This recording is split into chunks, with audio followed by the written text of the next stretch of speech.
Good evening everybody. मैं हूं दिनेश की वोरा। बहुत बहुत स्वागत है आपका वर्ल्ड व्यू में, चैनल न्यूज टाइम। बात करेंगे आज, अमेरिका का ब्लॉकेड तो फेल हो गया। केपलर शिपिंग सर्विसेज ने बताया, जो कि शिप ट्रैकर्स हैं दुनिया के, कि 20 शिप तो निकल गए आज। मुझे लगता है कि जैसे जैसे ये ब्लॉकेड और ट्रंप की हार सामने आ रही है, वैसे वैसे ट्रंप बौखला रहे हैं और दिन में कई कई वाहियात किस्म के बयान दे रहे हैं। कुछ समझ नहीं आ रहा है कि ये आदमी क्या बोल रहा है। उसे यही नहीं पता 10 मिनट पहले क्या बोला था। मुझे लगता है कि उसको किसी मेंटल हॉस्पिटल में भेज कर ना कुछ इलाज वगैरह की जरूरत होगी। दूसरा, नेपाल ने आज अपनी फॉरेन पॉलिसी डिक्लेयर कर दी कि ना तो हम चाइना की ओर जाएंगे ना इंडिया की ओर जाएंगे। नेपाल फर्स्ट, नेपाली फर्स्ट, ये पॉलिसी का नाम है। Nepal first, Nepali first. इसके अलावा अमेरिका ने कहा है कि जो चाइना वेपन्स नहीं देगा ईरान को, मेरे से वादा किया है, लेकिन कोई फोन कॉल तो आया नहीं। ये सिर्फ अपनी ओर से ही सब बातें कि मैं 3-4 हफ्ते के बाद चाइना जा रहा हूं और मुझे उम्मीद है कि मेरी बात सुन के जिनपिंग मुझे गले लगा लेंगे। भाई इस आदमी से तो भगवान बचाए, सच्ची कह रहा हूं।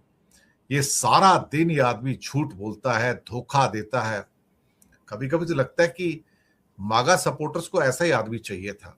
वो खुद भी बेवकूफ हैं, जाहिल हैं, गंवार हैं, और उनको बंदा भी ऐसा ही चाहिए था।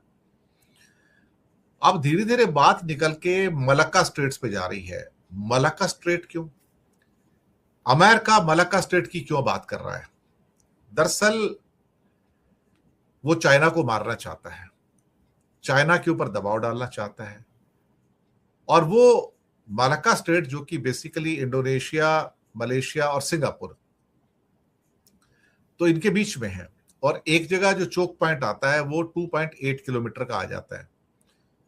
तो वहां पर मुश्किल से एक जहाज आता है और एक जहाज आता है जाने वाला है, बस इतना ही जगह है। 2.8 किलोमीटर की चौड़ाई है टोटल मिला के एक जगह पे।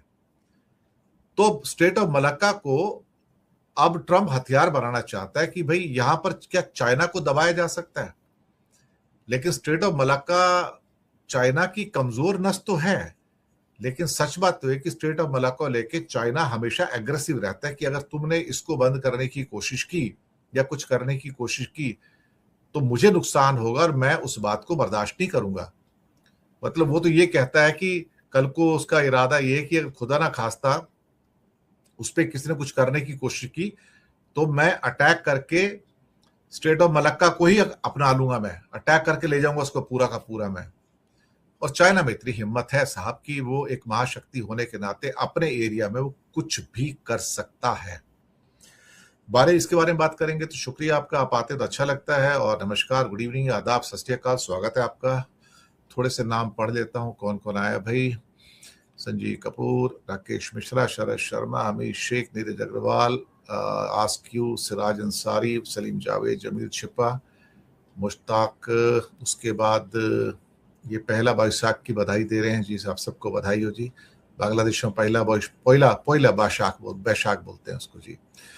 तो इफ्तिखार कलीम, असलम लवारे, अनिल तुली, जीतमल बेंगानी, धर्म सिंह, दीपक बालेवर, खेमकरण ईसर, माथुर महेश, रसिक टैंक, जे पेडनेकर, परमजीत देओल, कमलजीत कौर, असमतुल्लाह, नागभूषण ज्योति, अमित शाह, मोहम्मद यूट्यूब, ओके, राजेंद्र सहारन, चंद्रशेखर साहू, अफसर हुसैन, बाबू बेबी, ओके, कृष्णा पोटे, सईद, नफासत अली, राजीव गुलाटी, विकास यादव, इबादत सोही, आलम जुनेद, संदीप पुरुषिया, देवेश त्रिवेदी, विजय गुप्ता, विजय कक्कड़, राजीव गुलाटी, फिर से इबादत सोही, हिमांशु, शेरबाज सिंह ढिल्लों, मोहन कृष्णन, विनोद कटारिया, अयाज खान, वारिस खान, जमील, लखविंदर, और उसके बाद जोरा और वीर सिंह शेखावत। आप सबका बहुत बहुत बहुत बहुत स्वागत है भाई।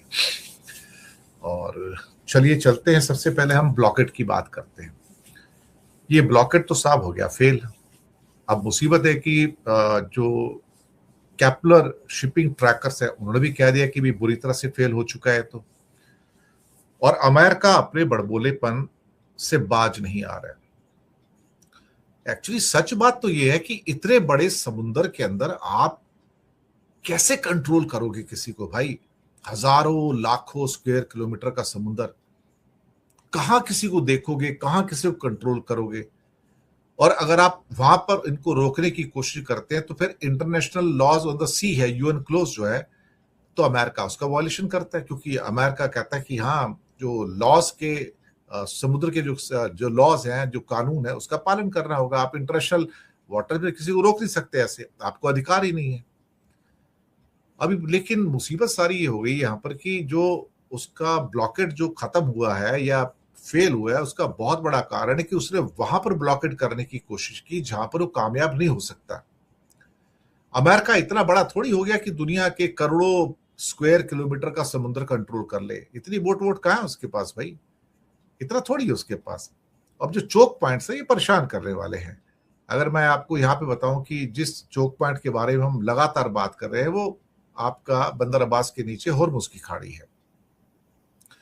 अब ये हॉर्मुज की खाड़ी चोक पॉइंट तो है, इसमें तो कोई शक वाली बात नहीं है, लेकिन समस्या सारी ये होती है कि जब इससे आप बाहर निकल जाते हो तो आप गल्फ ऑफ ओमान में आ जाते हो। गल्फ ऑफ ओमान की जो चौड़ाई है ना, वो अप्रोक्सीमेटली 350 किलोमीटर की है। 350 किलोमीटर। जनरल बख्शी, आपसे शुरू कर रहा हूं। जनरल बख्शी, आपको यकीन होता है जब फाइनेंशियल टाइम्स ये कहता है कि पाकिस्तान में कोई बातचीत होने वाली है और पाकिस्तान बड़ा मीडिएटर बन के उभर रहा है, और अगर आपने इसको पूरा ब्लॉक कर दिया और ईरान के नुकसान, ये खबरें हमने भी सुनी हैं कि पाकिस्तान, इजिप्ट और तुर्की ये मिला के मध्यस्थता करा रहे हैं और ईरान से बात कराने की कोशिश करा रहे हैं, जिसके लिए डोनाल्ड ट्रंप बड़े खुश होके कह रहे थे कि मैंने 5 दिन का सीज फायर दे दिया है। हालांकि वो कह रहे थे कि कल सुबह वो भीषण पलटवार करने वाले हैं, सारे पावर प्लांट्स उड़ा देंगे इत्यादि इत्यादि। लेकिन साहब, मैं आपको एक चीज बताना चाहता हूँ, अगर आप डोनाल्ड ट्रंप साहब का पैटर्न ऑफ बिहेवियर देखें, पिछले साल जब वो आप देखें कि लड़ाई शुरू होने वाली थी, डोनाल्ड ट्रंप ने बातचीत का नाटक किया। बातचीत चल रही थी कि इजराइल ने हमला कर दिया और फिर डोनाल्ड ट्रंप साहब भी कूद गए थे। ठीक है, इस साल जब लड़ाई हुई है शुरू 28 फरवरी, उसके पहले भी बातचीत हो रही थी। ओमान का फॉरेन मिनिस्टर मध्यस्थता कर रहा था, कतर में बातचीत हुई थी, जनीवा में बातचीत हुई थी, यही मंडली थी, विटकॉफ, जनरल विटकॉफ और जेरार्ड कुशनर। और हमें बताया गया था, ओमान के फॉरेन मिनिस्टर ने बताया कि साहब deal was done, Iran had agreed to hand over fissile material, और फिर ईरान के ऊपर हमला कर दिया।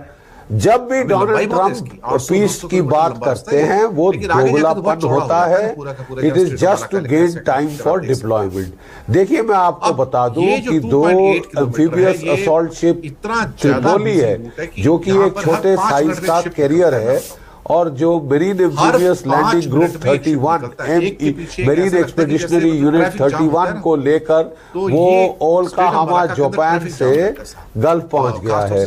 बॉक्सर वो फ्राइडे तक आ जाएगा और एक और एम्फीबियस लैंडिंग शिप फ्राइडे तक आएगा, यानी फ्राइडे तक 5 दिन बनते थे। ये टाइम डोनाल्ड ट्रंप को चाहिए था कि कोई बेवकूफ उतरे और पीस टॉक का नाटक करे, और पाकिस्तान के फील्ड मार्शल आसिफ मुनीर ने ये बिल्कुल फिल कर दिया है। ईरान को इल्म होना चाहिए कि 2 बार पहले उसको पीठ में छुरा घोंपा जा चुका है पीस टॉक के नाटक से। मैं नहीं समझता वो इस बार इतनी जल्दी मानेंगे, लेकिन वो पाकिस्तान को जरूर याद रखेंगे कि उसने डिसेप्शन प्लानिंग में बड़ा कारगर हिस्सा किया। पाकिस्तान का एग्रीमेंट है सऊदी अरेबिया से, और वो ये कह रहा है सऊदी अरेबिया में कोई हमला सऊदी अरेबिया पे, पाकिस्तान पे हमला है। क्या किया है तैने अभी तक भाई? तेरे अगर सऊदी अरेबिया पे तो हमले हो गए, उनकी वो रास रिफाइनरी पूरी उड़ा दी गई है। जरा देखें तेरे में कितना दम है, जरा ईरान